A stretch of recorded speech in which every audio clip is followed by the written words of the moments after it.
저는 요즘 들어 생각이 참 많습니다. 성도의 삶이 이 땅에 살면서 정말 행복할 수 있을까? 교회 나오는 발걸음이 정말 기대가 되고 흥분되고 즐거울 수가 있을까? 예수 믿는 것이 이렇게도 좋은 것인가 하는 느낌이나 감동을 갖고 이 땅에 살 수 있을까? 그에 대한 해답을 다시금 찾아보고자 생각이 많아졌는데, 그러다가 맨 처음에 예수님을 믿었을 때의 상황을 돌이켜 보았습니다. 저는 국민학교 5학년 때 친구가 교회 가면 계란도 주고 사탕도 준다 해서 갔는데 정말로 계란과 사탕을 주었습니다. 그래서 교회가 참 좋은 곳이구나. 그 다음 주 갔더니 계란과 사탕을 안 주었습니다. 그때로부터 교회를 안 다녔습니다. 그리고 6년의 시간이 흘러 고등학교 2학년 때 또 다른 친구가 교회 가자 합니다. 그때는 뭐 준다는 얘기가 없었는데 왠지 가볼까? 이런 생각이 들어 가게 되었습니다. 마장동 교회라고. 고등학교 2학년 때 교회를 들어가니까 남학생, 여학생 한 50, 한 100여 명 된 것 같습니다. 저보고 일어나라 하더니 박수로 환영해 주면서 노래를 불러줬습니다. 나 홍주를 향하신 여호와의 인자하심이 크고 크도다 크시도다. 그 순간에 이렇게 많은 학생들이 내 이름을 불러가며 환영해 주는가? 너무 좋았습니다. 여기다, 여기. 그리고는 앞으로 여기에 터를 잡겠다고 생각을 했습니다. 그리고 친구에게 물었습니다. 이제 교회 오면 뭘 해야 되는가? 교회에는 주일 낮 예배가 있고 저녁 수요 예배, 금요 예배, 새벽 예배도 있는데 우리는 고등부 예배에 나오면 된다 합니다. 근데 제 마음속에 이왕이면 이 교회의 모든 예배를 다 참석해 봐야지. 그냥 그런 생각이 들었어요. 그래서 교회 나오는 첫날부터 그 다음 날부터 주일 예배, 저녁 예배, 수요 예배, 금요 철야, 새벽 예배를 다 다니고 추가해 고등부 예배도 다니게 되었습니다.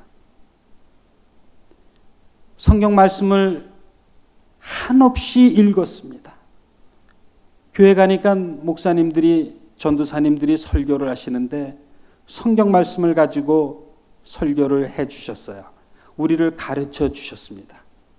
이 뭔가? 그래서 그때는 학생 때니까 뭐 책 읽을만 하니까 한 1750페이지 정도 됩니다. 그럼 무심코 읽었습니다. 한없이 읽었습니다. 읽고 또 읽고 또 읽다 보니까 마음에 이것을 다 쓰면 어떨까? 이걸 아예 다 외워버리면 어떨까? 그런 마음이 들기 시작했습니다. 그때로부터 주일날에 목사님 대예배 설교를 들을 때는 저는 노트를 항상 준비해서 그 설교를 옮겨 적었습니다.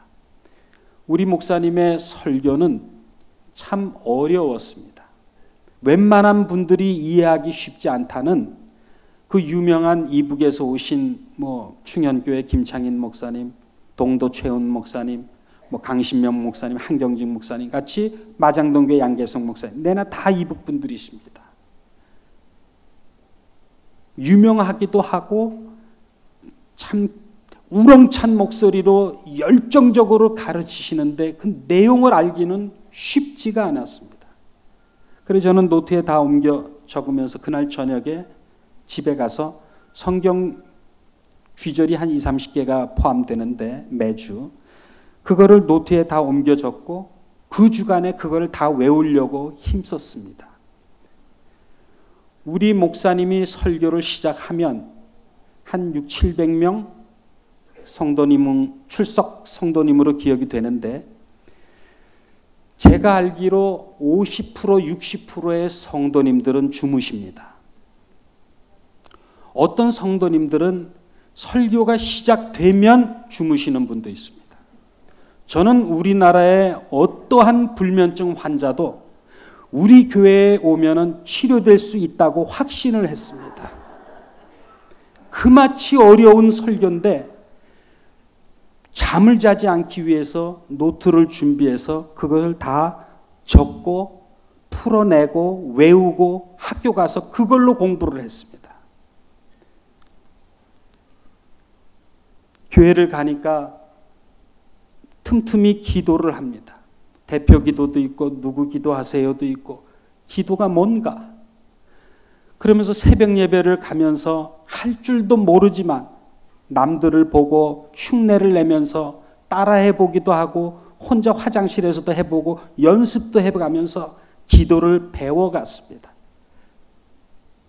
돌이켜보면 고등학교 시절에 그 한 1년 반 남짓 제 생각에 말씀과 기도로 점철된 생활이 아니었을까 싶습니다.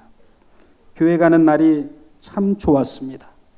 그러다가 2학년 때 주님을 영접하게 되었습니다. 예수님을 나의 주님으로 구원자로 모시고 인정하고 친구들에게도 그렇게 이야기를 했습니다.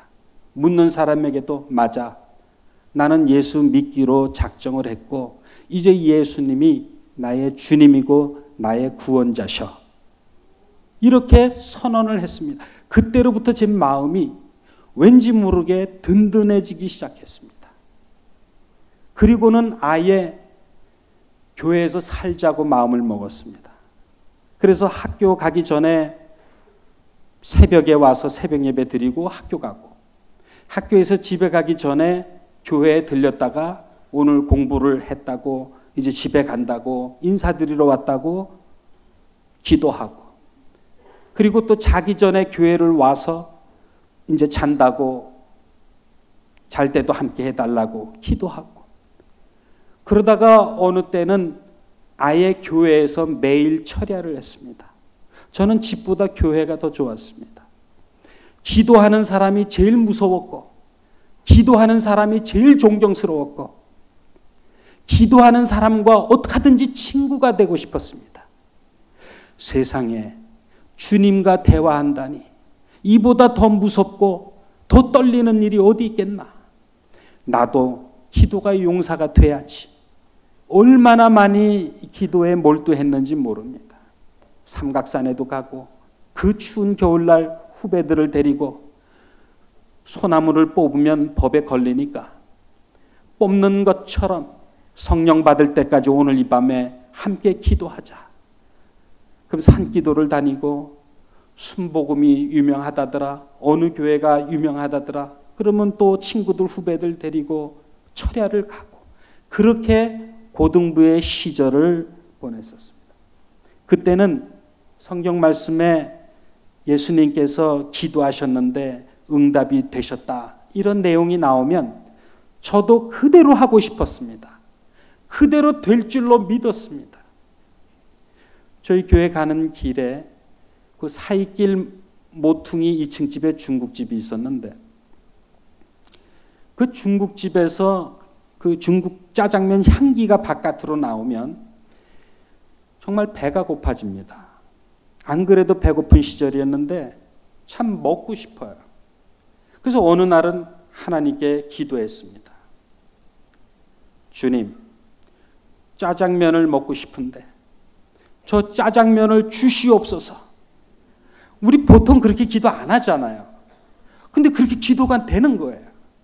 주님, 저 짜장면을 먹고 싶은데 짜장면을 주시옵소서. 그리고 기도를 끝냈는데 교회 가려고 딱 하는데 저쪽에서 친구가 걸어오는 거예요. 야, 홍주야, 교회 가니? 야, 밥 먹었어? 우리 저 짜장면 하나 먹고 들어갈까? 내가 살게. 그날 저는 짜장면을 먹었습니다. 친구랑 한양대 주변에 굴레방다리 기찻길 위 걸어 올라가는데 만나는 누구에게나 복음을 전할 때였습니다. 교회 가자. 예수님 믿자. 웃긴다 합니다. 야, 하나님 살아계신 거 봤어? 느껴봤어? 하나님 살아계신 거 보여주면 갈게. 그리고 제가 그날, 야, 저 언덕 밑에 자전거 올라오는 거 보이지? 하나님, 살아계신 하나님께 기도해서 저 자전거 우리 앞에 딱 멈추게 하면은 살아계신 하나님 믿을래? 믿고 말고지. 너 그렇게 할 수 있어? 주님께 기도했습니다. 주님, 저기 밑에 자전거 올라오는데 우리 앞에 딱 멈추게 해 주시옵소서. 자전거가 힘있게 올라오다가 우리 앞에 딱 멈추는 거야. 가자. 우연이지. 야, 자전거가 언덕길에 얼마나 힘들었겠니? 쉬려고 멈춘 거야. 이러는 겁니다. 그래? 저 밑에 오토바이 저거면 되겠니? 저건 된다 그래요. 주님, 저 오토바이가 올라오는데 살아계신 하나님, 저 오토바이를 우리 앞에 딱 멈추게 해 주시옵소서. 하나님의 살아계심을 보여주시옵소서 기도했는데 섰겠어요? 안 섰겠어요? 그 빨리 올라오는 오토바이가 딱 멈추는 것입니다. 가자. 그날 금요철야 같이 참석했습니다. 오늘 성경 말씀에 쉬지 말고 기도하라는 말씀이 있습니다. 여러분은 어제도 기도했고 오늘도 기도했고 1년 전에도 10년 전에도 기도해 왔고 내일도 할 것입니다. 하긴 하는데 늘상 해온 것처럼 늘상 생각한 것처럼 할지도 모릅니다. 그러나 한 번쯤 여러분이 맨 처음에 예수님 믿었을 때, 그 순수했을 때, 아무 고려를 안 했을 때, 그때로 돌아가서 마치 어린아이가 돈 없는 부모님에게 과자 사달라, 빵 사달라, 아이스크림 사달라 할 때처럼 아무것도 따지지 않고 고려하지도 않고 순수하게 기도하면 주님은 여러분이 미처 생각하지도 못한 하나님의 방법으로 그 기도를 응답해 주시고 채워 주실 수도 있습니다. 그게 성경 말씀입니다. 성경에 있는 모든 내용은 현실적으로 좀 배운 요즘 같은 우리들에게는 쉽게 와닿는 내용들이 아닙니다. 베드로가 무리를 걸었다. 죽은 사람이 살아났다. 중풍병자가 고쳐졌다. 안진뱅이가 고쳐졌다. 좀 배우면 쉽지 않은, 이해가 난해한 그런 내용들입니다. 성경은 그러한 말씀들로 가득 차 있고 오늘 우리에게 이 말씀대로 믿고 살라고 말씀하십니다. 저는 1998년에 제 평생에 처음으로 미국을 방문하게 되었습니다. 그때 에리트리아에 가까이 지내던 미 대사가 아메리칸 스쿨을 하려면은 전 세계 한 200여 개 아메리칸 스쿨을 총관장하는 본부가 그 오버시스 스쿨 디파트먼트라고 해서 워싱턴의 CIA 본부에 있다는 거예요. 그러면서 닥터 조셉 카니가 디렉터인데 그분을 추천해 주면서 만나보라 그랬습니다. 그래서 겸사겸사 또 이제 학교를 곧 시작할 거니까 교사들도 필요하니까 한국인 1.5세, 2세들도 좀 모셔서 같이 동역해 볼까, 그런 마음으로 미국을 처음 가게 됐는데 아는 사람이 하나도 없으니 미국 전화번호부를 누군가에게 얻어서 미국의 각 지역의 제일 큰 교회나 가장 덕망 있는 목사님들 이름과 전화번호 좀 뽑아서 달라 받아가지고 세계 선교회 사무총장님 전화번호 이렇게 해서 그걸 잡고 미국을 처음 가게 됐습니다. 존 F 케네디 공항에 도착을 했는데 안 그래도 영어를 좀 이제 좀 알아듣지 않나? 이렇게 생각을 했는데 미국 떨어지니까 역시 하나도 안 들리는 거예요. 멍해지고 당황되고 정신이 없었습니다. 그래서 세계 선교회 사무총장 고석희 목사님인데 전화를 드려서 여차여차해서 왔는데 픽업 좀 해주세요 그랬어요. 그 목사님이 사모님하고 같이 오시면서 하시는 말씀이, 야, 수십 년 동안 내가 세계 선교회 사무총장 하면서 공항 와서 픽업하라는 건 당신이 처음이다 그럽니다. 참 신기한 사람이라고. 그러면서 친절하게 뉴욕의 예수전도단 본부로 저를 데려다 주었습니다. 거기서 마침 저보고 처음 왔으니까 그날 혹시 오늘 금요철야 하실 수 있냐 해서 감사하다, 주의 복음 전하는데 감사하다 하고 통역관을 세우고 집회를 했습니다. 그리고 마친 다음에 소파에 앉아서 차 마시며 쉬고 있는데 어떤 여자분이 저한테 오더니, 목사님 혹시 국제학교를 이제 하시게 되면은 학교 로고 필요하지 않으세요? 누구신가 물었더니 저는 미국의 그 AT&T라는 회사, 치즈크라프트라는 회사, 한국의 삼성이라는 회사 로고를 만들어준 사람인데요. 그래픽 디자이너예요. 그래요. 그때 학교 로고를 받았고 거기서 이제 전화번호대로 워싱턴에 이원상 목사님 전화 드렸습니다. 미국에서 가장 존경받는 목사님 두 분 하면 이원상 목사님 반드시 들어가시는데 한 3, 4천 명 모이는 워싱턴에서 제일 큰 교회였습니다. 전화를 드려서 누구시냐 하기로 에리트리아에서 온 나홍주 선교사입니다. 그 여차여차 얘기를 드렸더니 그럼 이번 수요일 날 와서 집회를 해주세요 합니다. 수요일 날 가서 한 20분 복음을 전했습니다. 미국을 떠나기 전에 간절히 기도했던 게 있습니다. 주님, 만날 사람 만나게 해주시고 풀릴 것이 풀리게 해주세요. 주님, 사람을 만나게 해주세요. 주님, 사람이 필요합니다. 하나님의 일꾼이 필요합니다. 내내 그 기도만 하고 갔는데 그 목사님이 묻습니다. 목사님 원하는 게 무엇입니까? 웬만하면 다 들어드리고 싶습니다. 그래 제가, 목사님, 사람을 소개시켜 주십시오. 그 때문에 왔습니다. 그뿐입니까? 그뿐입니다. 그리고는 뉴욕으로 돌아왔는데 며칠 뒤에 그 목사님이 전화가 오셨어요. 저기 나 목사님 종이에 적을 거 준비되셨나요? 그러면서 이름, 교회, 전화번호 쭉 알려주시는데 누군지 하나도 모르는 분들이지만 거기에 그대로 또 제가 전화를 드렸더니 한두 분 빼고는 거의 모든 분이 다 교회에 와서 집회를 해달라 하십니다. 저는 참 놀랐어요. 에리트리아라는 시골 깡촌 같은 산동네에서 묵고 있던 선교사가 처음 서울 같은 미국에 갔는데 각 지역의 가장 큰 교회들만 수십 개 교회를 워싱턴서부터 뉴욕,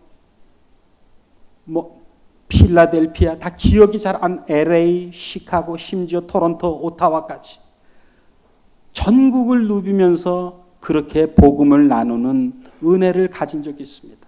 그때 어느 부목사님 댁에서 머물면서 나 내일 LA로 가는데 아는 사람이 없어서 좀 난감합니다 했더니 그 사모님이 어디론가 전화를 하십니다.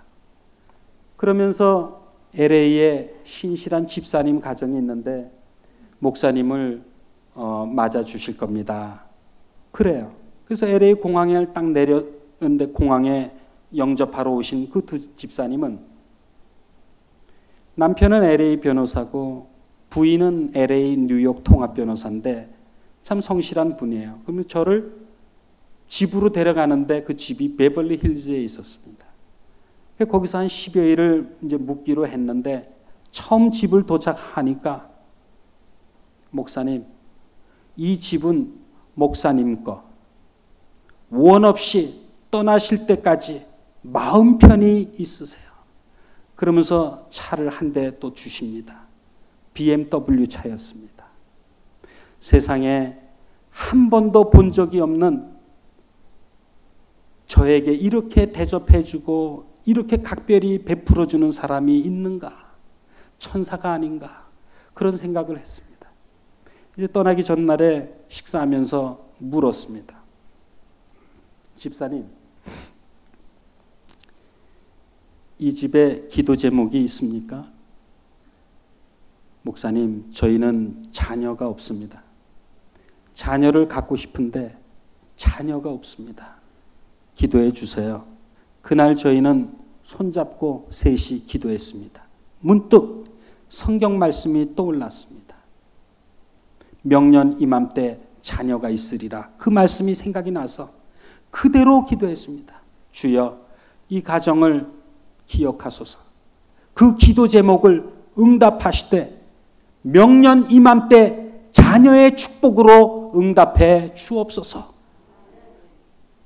주시옵소서 믿습니다 하고 끝내고 몇 년 뒤에 부흥 집회가 있어 미국에 가게 됐는데 전화를 걸었더니 이 집사님이 목사님, 하나님이 자녀의 축복을 주셨습니다. 감사합니다 목사님.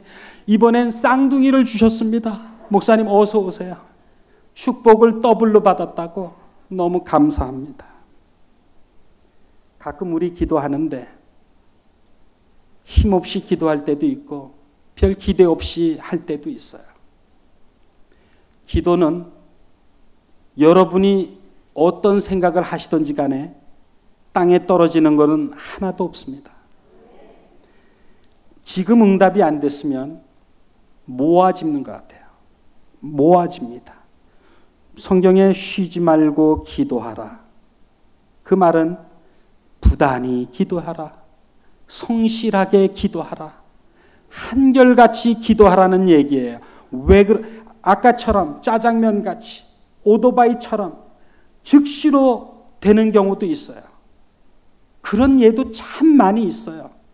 친구 아버지가 암이 걸려 돌아가시려고 한양대 병원에 입원했는데 홍주야, 아빠가 암 걸리셨는데 곧 돌아가신대. 며칠 안 남았대. 하나님이 살려줄 수 있겠니? 교회는 안 나가지만 그 마음이 애타고 간절해. 그 누나는 저만 보면 집에 오지 말래요. 예수쟁이라고.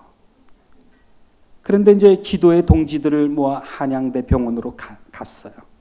그 아버지를 붙잡고 기도했습니다. 지금까지 안 믿었는데 아버지, 지금 예수님 믿으세요. 예수님 주님으로 영접하세요. 우리 친구 아버님이잖아요.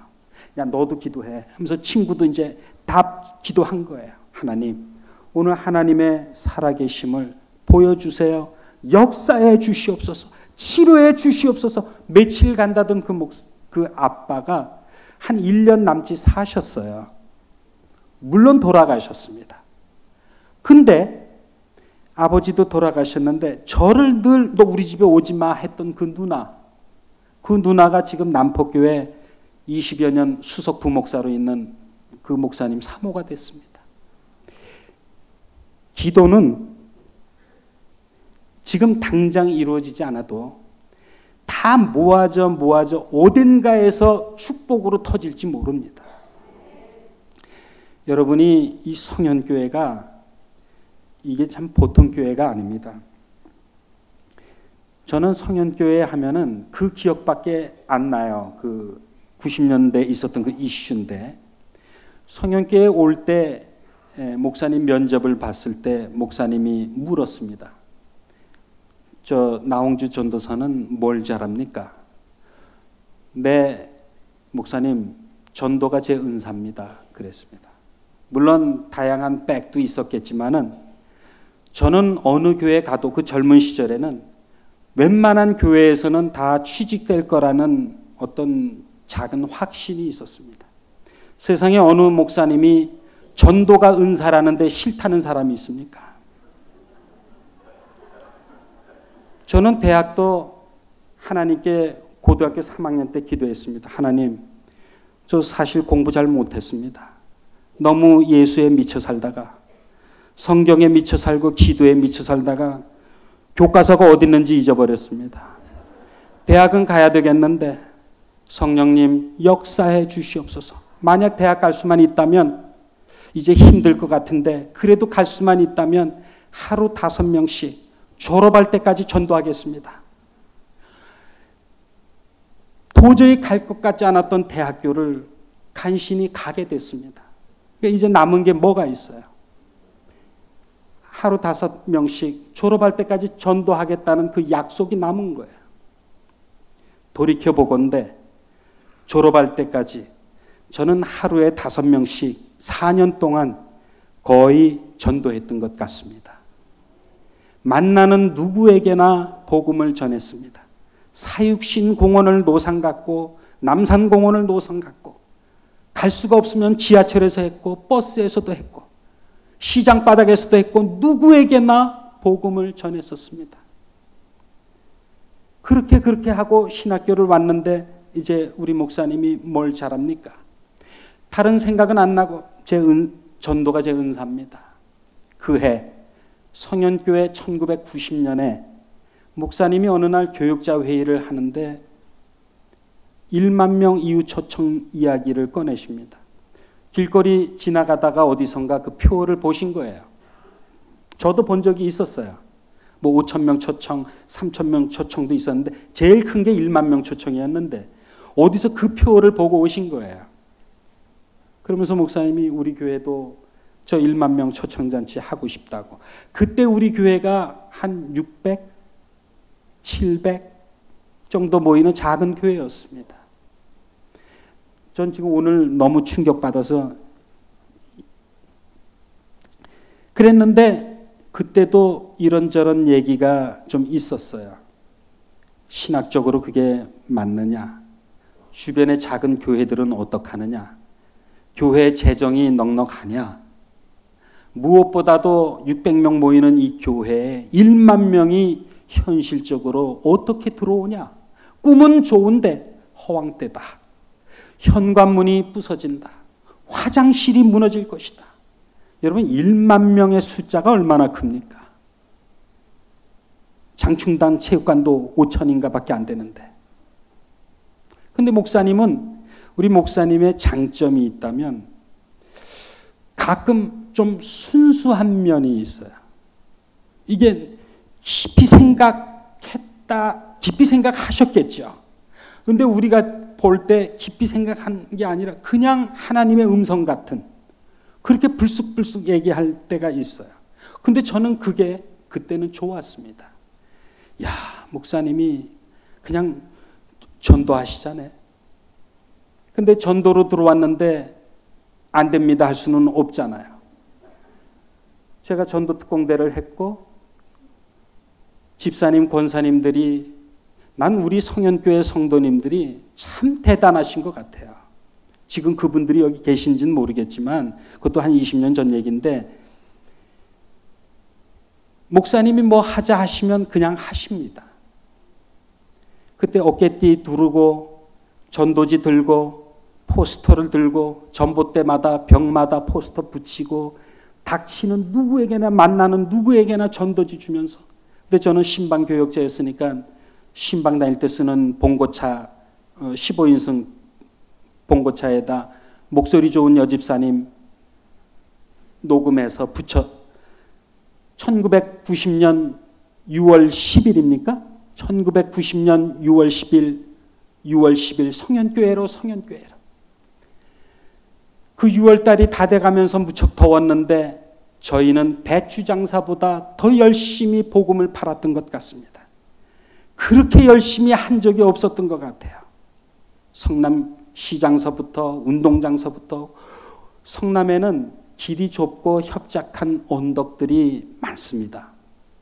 그 모든 어려운 언덕길에도 다 가면서 전도하고 골목골목 문 열어달라 두드리며 집집마다 전도하면서 연예인들에게도 전화를 드렸습니다. 1990년 6월 10일 주님이 역사하시는데 주님이 오라 하시는데 다 와줬으면 좋겠습니다. 만약에 그날 안 오시면 무슨 일이 일어날는지 저에게 묻지 마세요. 그날 거의 다 오셨습니다. 그러면서 1만 명 이웃초청 잔치를 했는데 기도한 대로 1만 명은 오지 못하고 듣기로 8,800명이 왔다고 들었습니다. 여러분 8,800명이 얼마나 많은 줄 아십니까? 이른 아침부터 8부 예배로 사회를 보고 목사님이 설교 간단하면서 그 8천여 명의 손님들을 다 환영하고 박수치고 응원하면서 그렇게 복음을 전했던 기억이 납니다. 신앙이 뭘까? 요즘도 많이 생각해요. 많은 교회를 다니면서 무릎을 꿇고 기도하고 철야를 가고 새벽 예배를 가고 수요 예배를 가면서 어찌하든지 하나님의 해답을 다시 얻고 싶어서 기도합니다. 신앙이 뭘까? 맨 처음 믿었을 때의 그 믿음, 그 사랑, 그 헌신, 그게 아닐까? 이제 교회 생활 5년, 10년, 20, 30년 넘어가면서 나도 모르게 변화된 나를 발견합니다. 여러분도 그러실 거예요. 자녀를 키우면서 직장일을 하면서 세상을 살다 보면서 은혜로 살아야지, 믿는 자답게 살아야지 했는데 문만 나가면 유혹이 오고 어느새 나도 모르게 세상의 이슬비에 젖어 변질돼 가는 내 모습을 보고 슬플 때도 있을 거예요. 오늘 이 시간 주님이 말씀하십니다. 항상 기뻐하라. 기뻐할 게 없겠지만은 그래도 기뻐하라. 쉬지 말고 기도하라. 범사에 감사하라. 여러분 주변에 어떤 성도님들은 늘 밝게 웃고 헌금 생활도 잘하고 부엌 같은 데 가서 더러운 일들도 다 치우고 한결같이 오랜 시간 봉사하시는 분들을 볼 것입니다. 저희는 왜 저렇게 늘 웃고 밝고 즐거이 봉사하고 헌신하시나? 뭔가 일이 잘 되나 봐. 요즘 저 집안이 돈을 잘 버나? 뭐 사업이 잘 되나? 그렇게 생각하실 수도 있습니다. 그러나 실상은 아닐 수도 있습니다. 슬픔이 있고 말 못할 사연이 있고 아픔이 있고 자녀 문제가 있고 가정의 문제도 있는데 당장 돈 문제가 있는데 그럼에도 불구하고 주님이 항상 기뻐하라 하셨으니 그냥 기뻐하는 겁니다. 남들이 몰라줘도 그냥 쓰레기통 들고 치우는 겁니다. 귀찮은 일도 있어요. 봉사하다 보면 어려운 일도 있고 남이 안 보면 하기 싫은 일도 있습니다. 청소 같은 거, 구석 닦는 거 쉽습니까? 안 해도 되는데. 우리 맨 처음에 예수님 믿을 때 그 처음 사랑, 그 첫 헌신, 그것을 회복해야 됩니다. 그때는 어떤 기도를 해도 즉각 응답이 된 것 같습니다. 여러분에게 또 이 성현교회 다시 한번 처음 사랑을 회복해서 다시 일으키는 은혜가 있기를